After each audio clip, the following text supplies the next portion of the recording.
ಸಂಶಯ ಯಾಕ ಮಾಡತಿ ಅಲ್ಲಿ ಸ್ವಲ್ಪ ಕೆಲಸಿತ್ತ ಗೆಳೆಯನ ಮನೆಗೋಗುವಾಗ ಸುಣ್ಣದ ಕಾಯಿ ಕಳದಿತ್ತ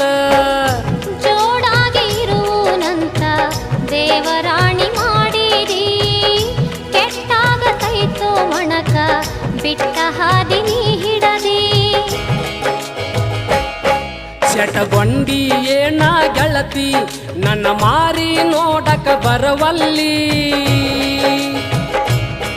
ಕಲಕೊಂಡಿ ಕೆಟ್ಟ ಚಾಳಿ ನೀ ಹಕ್ಕ ತಿನ್ನುದ ಬಿಡವಲ್ಲಿ ಯಾರೇನ